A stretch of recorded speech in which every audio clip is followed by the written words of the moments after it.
Hey everybody, welcome into the third episode of the Kansas Pregame High School Football Show. I can't believe we've blazed through 3 weeks already. This has been a lot of fun. I've really been enjoying getting all the submissions from coaches and athletes and parents and following the games even closer than maybe I have in the 30 years that I've been involved either playing, coaching, or covering high school football. Had another exciting week across the state. First, a few housekeeping items. As you can see, with the Kansas Wesleyan backdrop behind me, we are at Kansas Wesleyan University. They are a new sponsor on board for this week's episode. If you haven't been out to Kansas Wesleyan in the last few years, their athletic facilities are absolutely amazing. The improvements that have been done at this university in the last 15 years really make it one of the best small private NAIA schools in the state of Kansas, one of the best in the middle of the country. Their football stadium second to none, brand new gym facilities, student activities center, just a lot of great stuff going on at Kansas Wesleyan University, and we're glad to have them on board. Thanks to Sharp Performance for hosting the show for the first couple of weeks.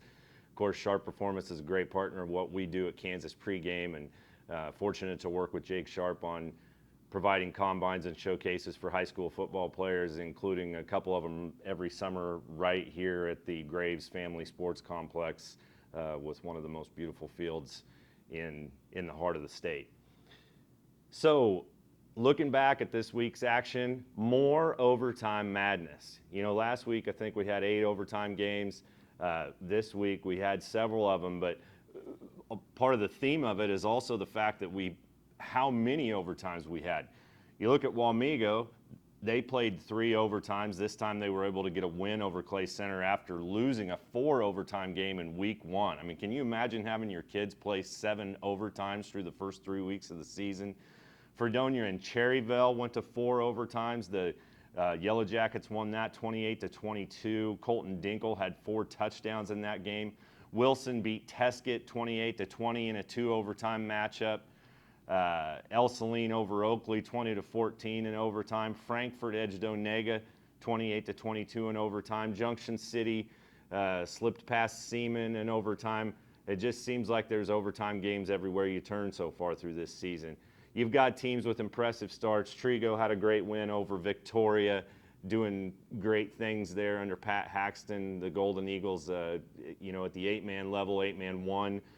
Girard has a nice start to the season, got a big win over Columbus.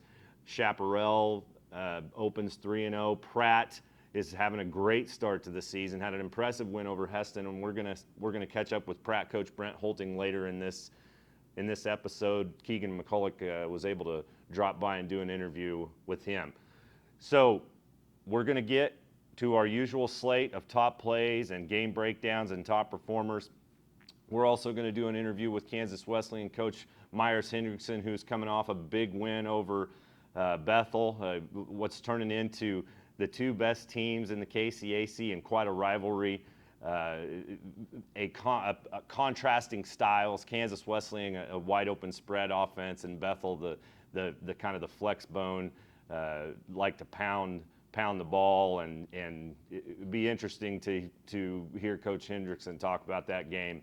So we more than doubled the viewership of the show from episode 1 to episode 2, and we certainly want to keep that going. So make sure that you head out to the Kansas Pregame YouTube channel and subscribe. Make sure and tell everybody that you know about it and what we're doing.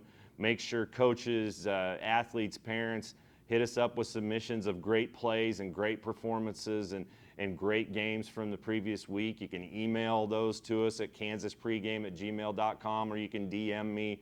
Twitter is where we're most active. We are on Facebook and Instagram as well. But those submissions are what's going to keep this thing going. And then, of course, sponsors. Kansas Wesleyan, we're thrilled to have them on board. Seatbelts are for everyone.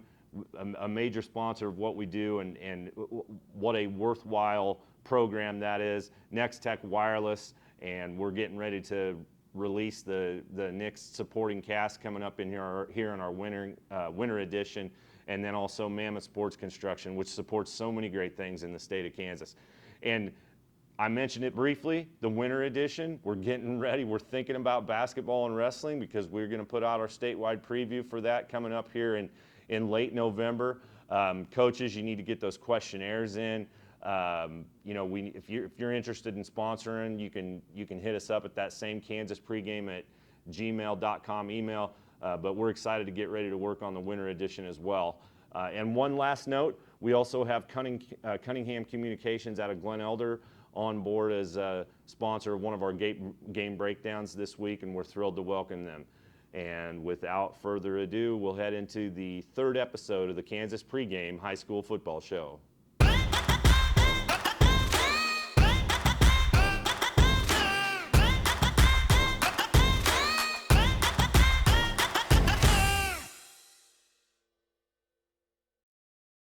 All right, now let's check out some of the top plays from Week 3's action. First, we're going to start with special teams this week. Blue Valley senior kicker Charlie Weinrich tied the state record with a 57-yard field goal and a 67-36 win over Lee's Summit the other night. Check out this footage. The kick actually bounced off the crossbar and through, so we know he was right at his range.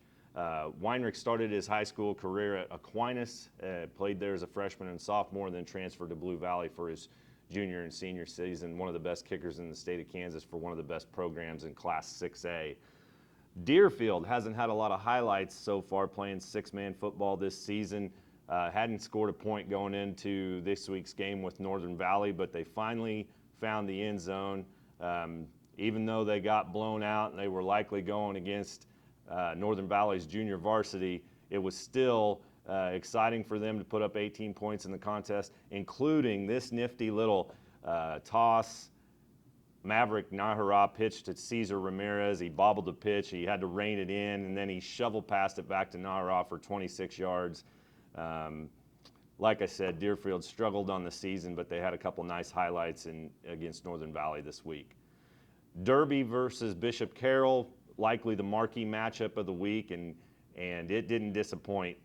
Derby won 44-36, but it was a good game all game long, and thanks to Taylor Eldridge of the Wichita Eagle, we've got this highlight of Derby DN Samuel Same getting the sack that jars the ball loose, and Andon Carpenter falls on it to clinch the 44-36 win for Derby. Mentioned it before, Wamego, another week, another multiple overtime game. Hayden Oviatt, the dual threat quarterback, we've mentioned him already this year as well, throws this long pass to Chase Cottom to tie the game at 27 in the fourth quarter and ultimately push it into overtime, and Wamego's able to pull away from Clay Center in the third extra stanza of the night. Jacob Parrish, standout, versatile athlete for Olathe North. The Eagles win 21-7 over Free State in a battle of unbeatens. Free State definitely a much improved program this year. Olathe North, a perennial power that Coach McCartney has done a great job of essentially rebuilding here over the last few seasons. Parrish makes a great catch right here, and he's just truly one of the best all-around players in the state and impacts the game in multiple ways. Not many highlights for the Stockton Tigers this year in eight-man football. Another big loss to Wheatland Grinnell the other night, but senior standout Rylan Bassart did put together this impressive kick return against the Thunderhawks. Bassart, really one of the best players in eight-man football, just doesn't have a lot of experience, depth to go around him. Also one of the best kickers. So the second time featuring special teams on this episode, I'm excited that we're getting outside of just the old offensive highlights that we've done through the first 2 weeks. Dalton Whitworth, Rock Creek's junior quarterback, made huge plays all night and a big win for the Mustangs, 34-27 over 4A Lewisburg. He finished the night 19 for 29 with 286 yards and 3 touchdowns against 1 interception. And he also had a 27-yard touchdown run that we're showing here that ended up being the game winner. Mentioned Chaparral before, got a big win over Sterling. They're now 3-0 on the season. Here's a nice looking 25-yard touchdown throw and catch from Wyatt Drewhard to Caden Harding. Coach Justin Zarodnik has done a great job with the Chaparral program, leading them to the 3-0 start. Andover football putting together a nice season this year. Got a good win over Salina Central the other night. We've got 3 big-time plays from the Trojans from Friday's action. Tatum Klein, who happens to be one of the best long jumpers in the state, had a fantastic night, had a catch and long run on a short little pass out of the backfield. Also had a nice kick return for a touchdown. And also big tight end wide receiver Matt Rudy had a great catch for the Trojans. And you can see those 3 plays here. Rudy is a player that we saw at the Sharp Performance Combine and Showcase events this summer. And he really impressed with his catching ability right here on the campus of KWU. Council Grove got the win over West Franklin, and we've got a couple of big plays from them. We've got a pass from quarterback Ace Monahan to Ethan Burton. Ethan Burton, an outstanding athlete that we saw this summer as well. He gets big blocks downfield from Cale Jones and Anthony Monahan, Ace's older brother. And also, we've got this interception from Anthony Monahan, who helped put the game out of the reach early in the second half. Anthony Monahan, a junior corner for the Braves. And that's a look at our top plays for week 3.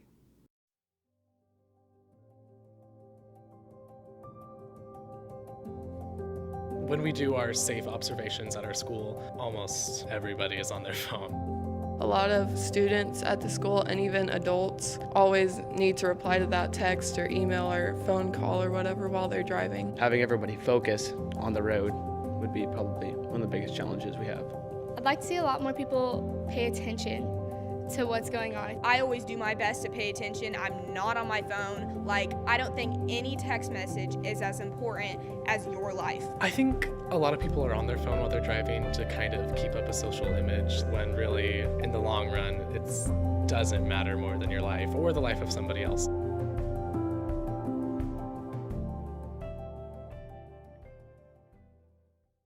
I was able to head out to the battle for Osborne County in Downs, Kansas the other night.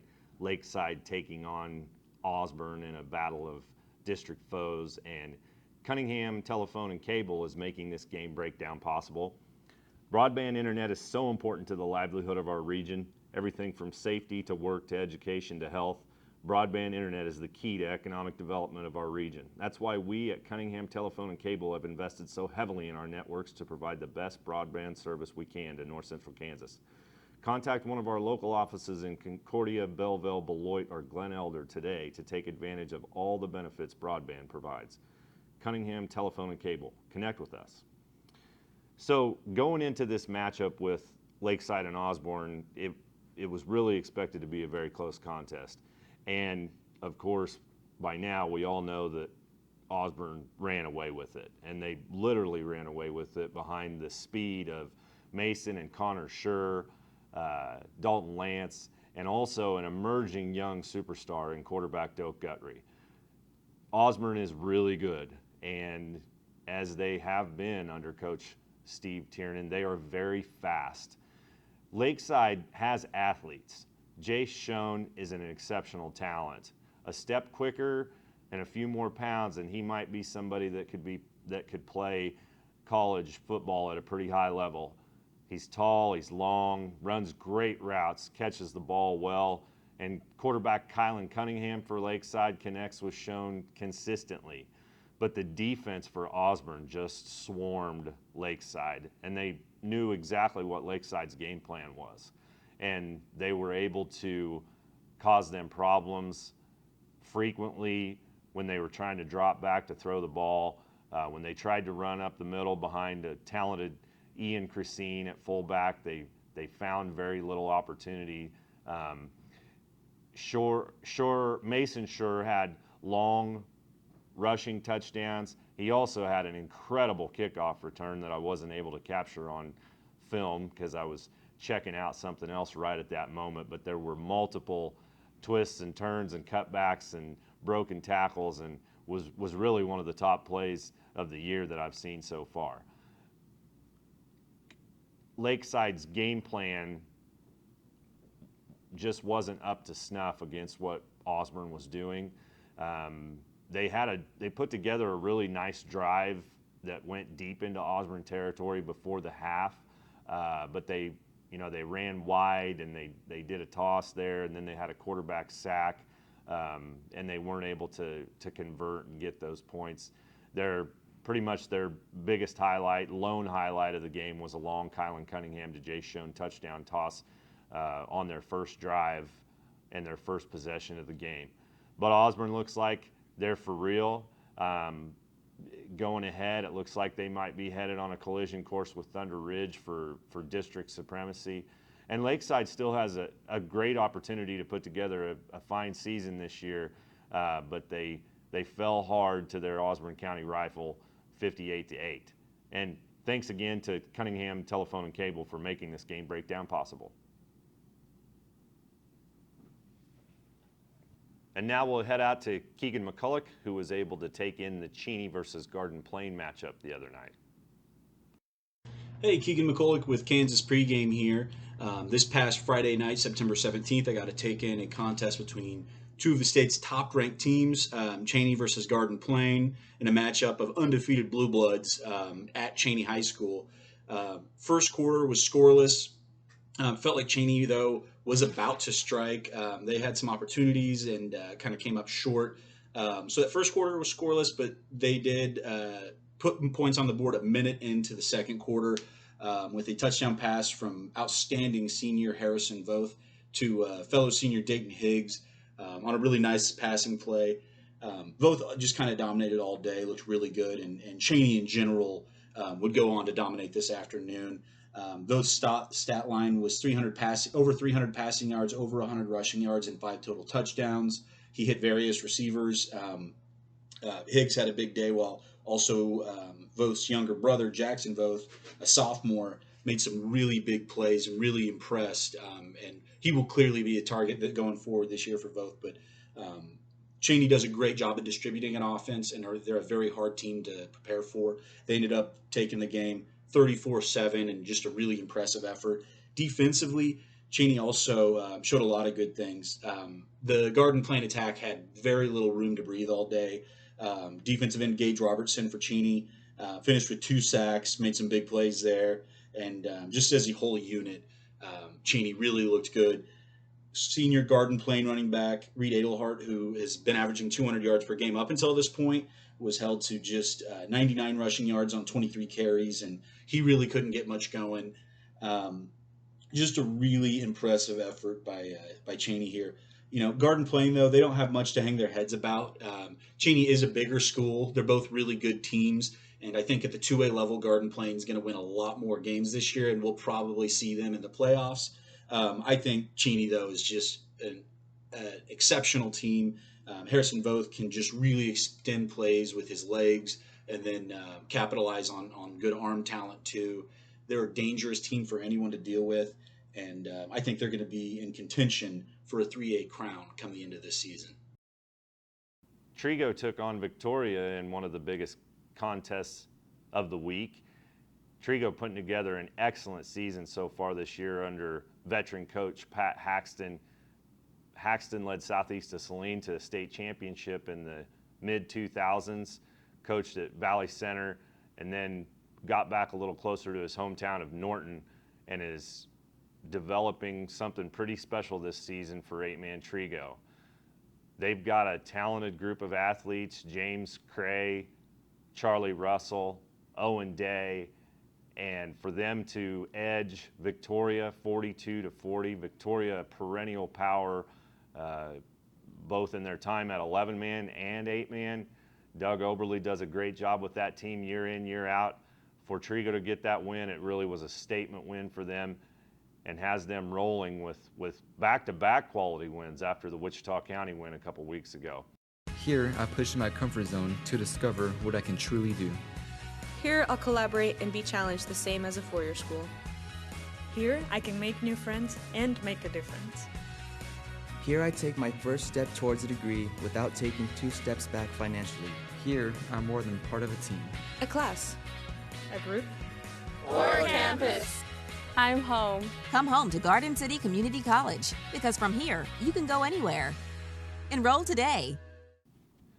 Coach Brent Hoelting has led Pratt to an excellent season so far, got a big win over Heston the other night, and KEEGAN McCullick was able to catch up with him for an interview. All right, I'm here, KEEGAN McCullick with Kansas Pregame with Coach Brent Hoelting from the 3-0 Pratt Greenbacks, who on Friday night beat Heston 36-7. Coach, thanks for being with us here today. Thanks for having me. Yeah, absolutely. To begin with, can you give us just a overall idea of your coaching background and kind of how you came to Pratt? Sure. I started my career at Chanute. Ended up being the defensive coordinator there. I was there for 8 years. Then I was at Lewisburg for a year on staff there, and then I was the head coach at Linden for 5 years, and this is my 3rd year here at Pratt, being the head coach. Very nice. All right, and we'll get back to a little bit more present here. Can you talk a little bit about your win here against Heston this past Friday night? Yeah, it was a good win for our kids, our program. I think they told me it was only the 2nd time we beat Heston in school history, so I thought that was pretty cool for our kids. I thought I was really proud of our defense.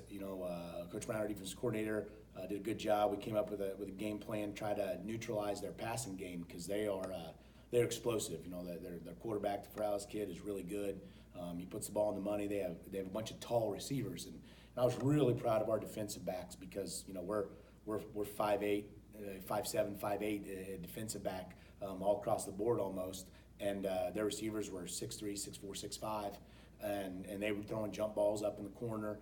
We bent a little bit, but we didn't break. We stopped, I think, three drives of theirs inside our 20, and I was really proud of our kids. They competed, went up and broke up passes, those jump balls. That's what hurt us last year when we played them.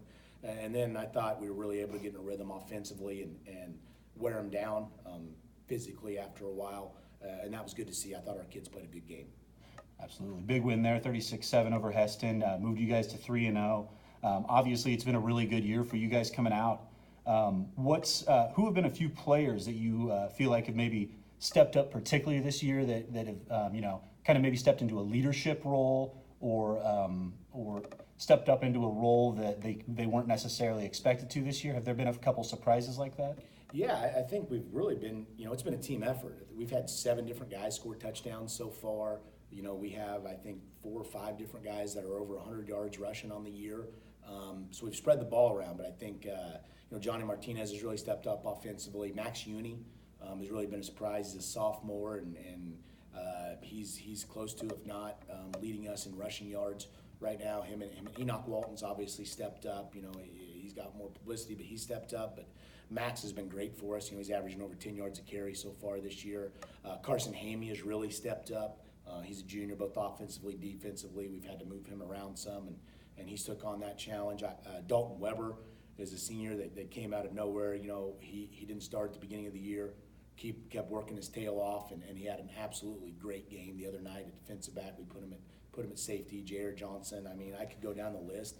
I think we've had a lot of kids that have really stepped up into bigger roles this year and embraced the responsibility of being a varsity football player.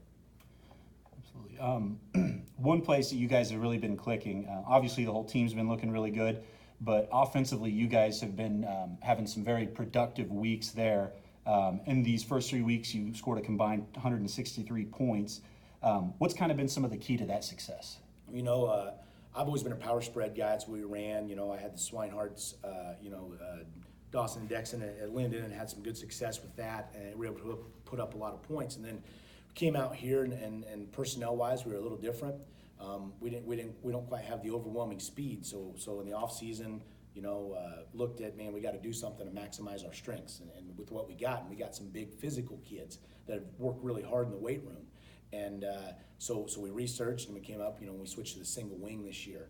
And it's more of a physical, downhill, come at you offense, and our kids have really embraced it. They've done a great job of learning it. They've done a great job of providing the physicality needed. And I think that's been a key. We've been able to wear some teams down physically. I have 4 backs that we rotate constantly to keep them fresh. And I think our offensive line, I haven't talked about them yet, has done a great job of getting movement off the ball. We've hardly had any plays this year, unless In fact, I don't think unless we have fumbled a snap or something, we haven't had a negative yardage play, which is testament to our offensive line and getting movement. I think that's been key, that physicality. We try to wear teams down in the second half and keep coming at you, and our kids have done a good job with that. One of the realities of this year has been cancellations and dealing with that.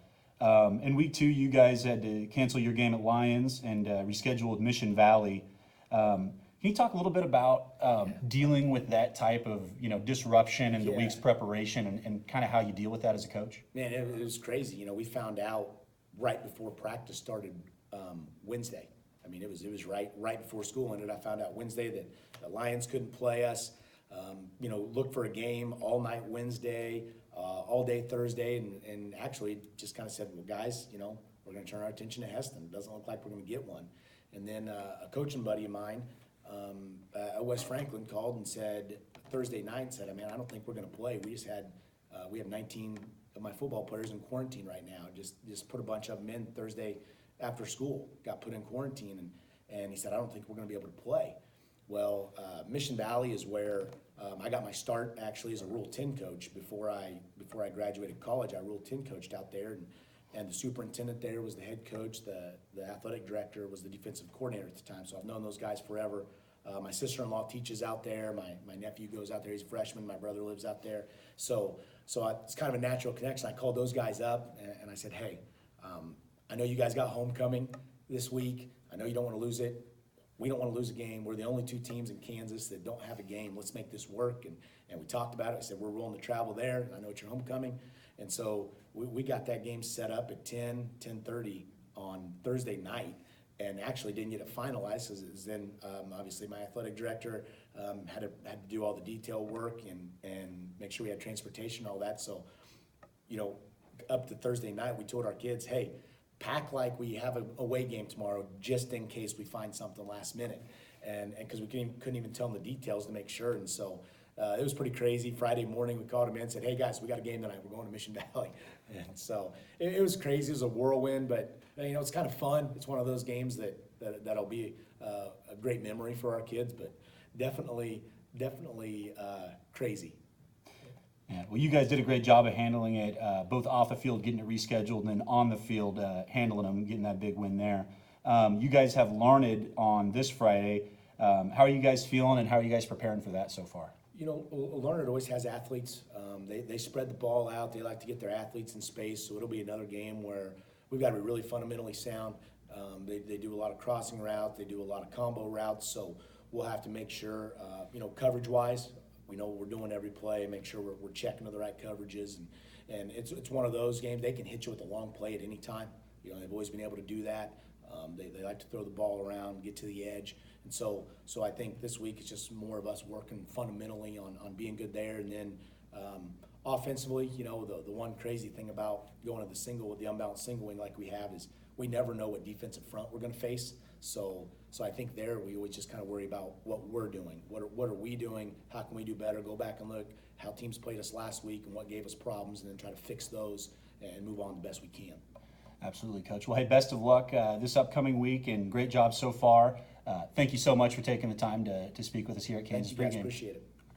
Now let's check out some top performers from the week. Mulvane senior Mason Ellis has got a great season this far. He verbaled to North Dakota State at the end of the summer, where he'll join former Mulvane standout Jaden Price.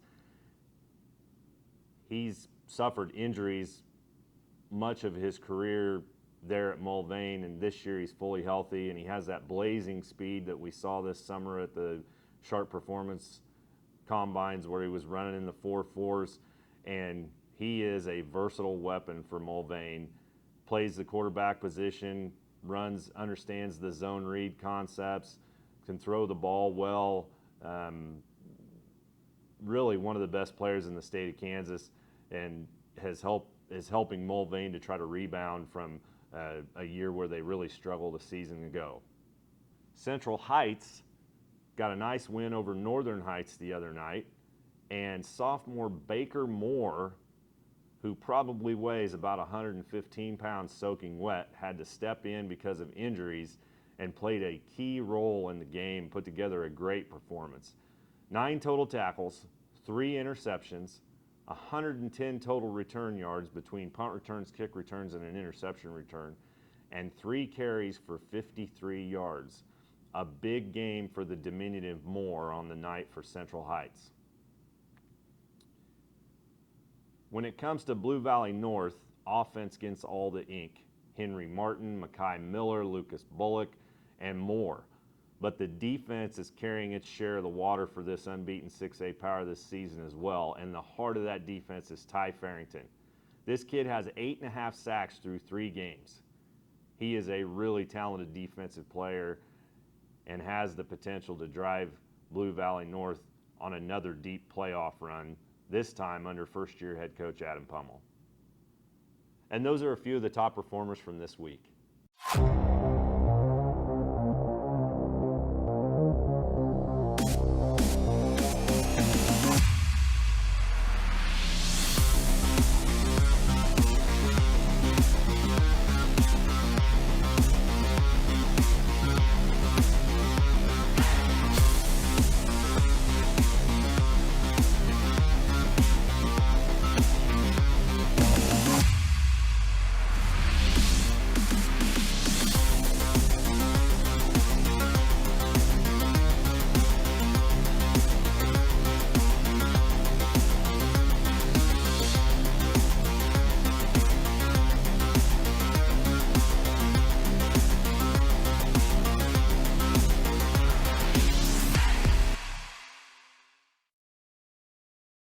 We're here with Coach Myers Hendrickson, the head coach at Kansas Wesleyan University. Got a big win over Bethel the other night. It's done a great job with the program, picking up where Coach Matt Drinkle left off. Accepted the head coaching job here at just 28 years old in your 3rd season as the head coach here at Kansas Wesleyan. Tell us a little bit about what it's like to take on a head college coaching job while you're still in your 20s. That's got to be, there's got to be a little bit of intimidation that goes along with something like that. Well, you know, it was an opportunity to be at a place where family was, and a place where there's great familiarity. You know, I was at Kansas Wesleyan as an assistant, and then had a chance to move on, and then had a chance to come back where you know you've got great administration and great support. You know, it's phenomenal what Dr. Matt Thompson's done with this university, and just believe in him and his vision for this university. And so going back to the time, having a chance to learn under Coach Drinkle and the success he had. And then the stadium got built in 2015, and the program really took off, and I had a chance to be a part of that team that won 10 games and made the NAIA playoffs. And so that was the first time in a long time, you know, making the NAIA playoffs at Kansas Wesleyan, and was here and a part of that. And that was really special, and had a chance to move on to some other opportunities, but knew if I ever had a chance to come back that this is someplace I wanted to be, and worked out that way. And what was it like the first couple of years, getting your footing and you know, feeling it out and getting comfortable in that situation? Well, I believe in total student athlete development, so I wasn't going to be somewhere that I didn't believe all the pieces were in place to do what we wanted to do. So everything from academically, professionally, you know, socially, spiritually, if the players want to be developed, we can do that in all areas here at Kansas Wesleyan. And knowing I was walking into a situation where the administration is going to support you. You know, at the time, Mike Herman was the athletic director, and was doing a great job, and you know, hired me back as head coach, and Dr. Matt Thompson believing in me, and then having a lot of former players around, even now back at Kansas Wesleyan working here, knowing the professors, the community, just the vibe and the feel was right. So it felt good getting back into it. And you know, Coach Drinkle did a phenomenal job having the program in a great place, you know, coming off great seasons, great winning seasons, conference championship, and we were able to do that in 19 as well. So it's been fun. You know, we got a lot of work to do to keep elevating the program, and that's what we aim to do. So this past weekend you had probably the marquee matchup in the conference against Bethel, and you were able to come away with a 31-24 victory. You know, tell us a couple takeaways from that game. Oh, the biggest thing is that our players believe in one another. They love each other, and we prepared to do our job for 60 minutes. If you don't do that against Bethel, you're not going to win. And we didn't take the lead till there was 2 minutes left in the game. So for 58 minutes, we did not have the lead.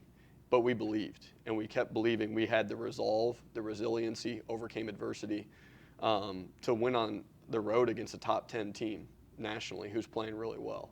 So that was huge for us, huge win for our program. And to do it back-to-back years against a Bethel team last year that was very good on the road at their place, to win there is really special. And it's a full program win. Every single player in our program contributed to that win. Because if you don't have a great week of prep for what they do defensively and offensively, they're so unique that every single player should be bought into what you're doing to have a chance to beat a Bethel team. And we did that, and we're able to get the win on Saturday. I love scheme. I love the strategy of the game. That's one of my favorite things. And Coach Drinkle was known nationally for his offensive scheme, his spread look, his tempo, all of those kind of things. And I think you're continuing to carry that on. Everybody wants to talk about what Bethel's doing, and I love that they use the flex bone, the pack it in, that kind of thing. And I grew up in the 3 yards and cloud of a dust kind of thing and like the option football. But tell us about your offense, about your spread look, and what the things that are unique that you guys do that allow all those great playmakers to get into space and things like that. We were efficient Saturday night, against a team that hadn't given up a touchdown this year. They had given up 3 points so far in the season, and I think we were 8 of 14 on third down. We threw for over 400 yards. Isaiah Randall, Aaron Jenkins had a great game. Stevie Williams, Drayvon Macon, offensive line protected up front, did a great job. You've got to be very versatile offensively to have a chance with the 3-3 stack and the movement that they bring defensively, and that's what we did. But we put our playmakers in position to go make plays. It's more about the personnel and getting them in position to make the plays. As far as the concepts, we'll adjust that based on the strength of the team, and that's been the strength of our program. Because if you go back in 2019, we had obviously a very good team, going into that season, and we were able to win a lot of games. But you go to 2020, we graduated 19, 20 of those starters, essentially a whole new team in 2020. And we were still able to come out, if you want to talk about offense, and average over 500 yards of offense a game in 2020, which I don't know has ever been done here before 2019. So we did it in 2019, then we did it with a whole new team in 2020. So you have to adapt your scheme to your personnel. There are some things that we're going to do week in and week out in this offense, but you still have to adapt those concepts to your personnel and find the matchups to be able to be successful. One thing, too, in efficiency is being able to move the ball in the money downs, being efficient in the red zone goal line, but also possessing the ball. I mean, we won time of possession on Saturday night against a triple option team against Bethel. So, again, being efficient and possessing the ball, I think goes hand in hand. That's what we've been able to do here. So you look around this place and there's new everywhere you look. The football stadium is new. I mean, the locker room is new. I mean, yeah, some of that stuff's a few years ago now, but it's all new. And so that's an easy reason that you can tell a kid from Kansas, because, Kansas pregame, we're speaking primarily to kids from Kansas. Facilities is an easy reason that you can tell a kid from Kansas to come to KW. Tell those Kansas kids what are some of the other reasons that they should think about coming to Kansas Wesleyan to play football. The people. Dr. Matt Thompson's going to know your name. He knows all of our players by name. He comes out and sees the team. He goes in the cafeteria and serves food with his family. He lives across the street, with his wife and daughter. So the family atmosphere here is second to none. That's what drew me back here. And I'm just thankful for the administrative support. Dr. Matt Thompson, Steve Wilson, they do an incredible job supporting our students. You're going to get a true student-athlete experience here if you come here and play football in all aspects. And we're going to develop you and challenge you, make you better in all aspects. If you want to come here, we're going to develop you outside of football. This is not the place to come if you only want to play football. My goal is that when you leave here, you're ready to go dominate the interview and be successful in every aspect of your life. So again, we're preparing you for the next 40 years. It's not just a 4-year preparation. Lifetime relationships. Over this summer, seeing so many former players now that, COVID settled down a little bit, so many former players coming back. Getting a lot of text messages just here over the last couple of days from former players at Kansas Wesleyan from my time here in 14 and 15 as assistant. They're going to come back and visit us this year, talk to the team at different times, be at the Avila game in Kansas City, be at the Bethany game this weekend. There's just that camaraderie and fellowship is what makes this place special, and building those lifelong relationships. Again, we're going to develop you in other ways where we're going to get to know your family, get to know you as a person. So when you leave here, we're not just talking X's and O's. Seeing my former players and going to their weddings and seeing their families now and their babies, that's what I love about this job. And if you come to Kansas Wesleyan again, you're going to get developed so you can go dominate the interview and be successful in every aspect of your life. All right, Coach, thank you very much for your time. Good luck the rest of this year. Thank you. Okay, we're here with Justin Sullivan, a senior linebacker here at Kansas Wesleyan University. Went to high school at Salina South, so decided to just come right up the road and play here for the hometown program. Justin, you guys had a big win against Bethel the other night. Tell us a little bit about what that game was like and how important it was for the program to get that win. It's indescribable. It really was a playoff atmosphere, and a lot of people don't exactly know what that feels like until you're in it, and that was it. It was electric from the first snap to the very end of the game. I mean, it was nerve-wracking. I mean, just everything that was going on was awesome, and it was great. It was awesome. K-Dub has beaten Bethel 13 years in a row. What do you think it is that allows you to have such consistent success against that program? Well, back when I first got here in 17, they were the normal spread offense, which you see now in college football, and at that point, that was just like any other offense and team that we would prepare to play against. And so for those from 17, before that, it was easier to defend them, and we just had better players than we did. Better players, better scheme, better coaches, and now that they switched up to this flexbone offense that they have now, it's been more difficult to prepare for and everything like that, but it just comes down to the sheer will when you get into the game. And I feel like we're coached to handle adversity. Whenever we go up to North Newton to play them, they punch us in the mouth, and it's happened the last 3 times I've been there. They punch us in the mouth, but we always respond, and we always play super hard until there's zeros left on the clock, and that's why we beat them 13 years in a row. Talk about the challenge that defending the flexbone presents when you spend the majority of your year preparing for spread offenses or wide open, generally more passing. They compact the field. They're going to want to hit you in the mouth. They're going to want to make you guess who has the ball. Tell us a little bit about the challenge in preparing for that. Yeah, it presents a really big challenge because essentially you have to install a brand new defense and do it in a week time.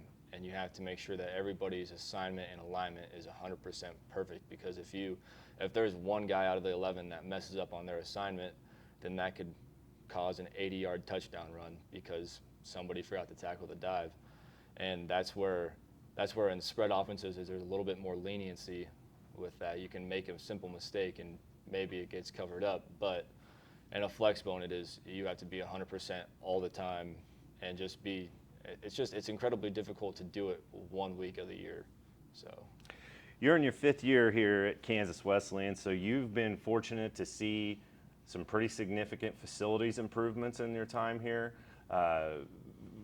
Graves Family Sports Complex is just frankly one of the best stadiums in the Midwest.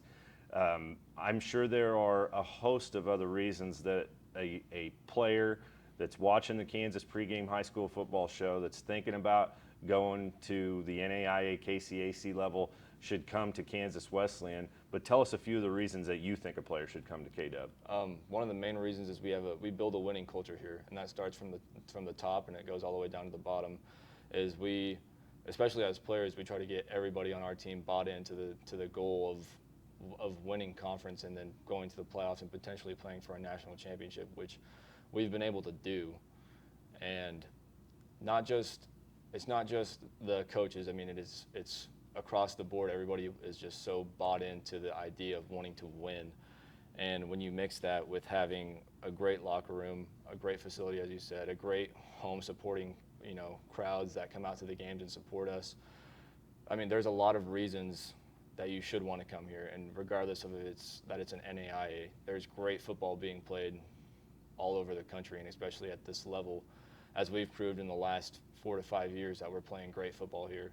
and it all comes down to everything that happens, not just on the field, but off the field as well. There's great professors, you got great admission people, and the president also is super helpful and supports our program like no other. So there are plenty of reasons that Kansas Wesleyan will be a good fit for anyone wanting to come. All right, Justin, thanks so much for your time. Good luck to you the rest of this season. All right, thank you.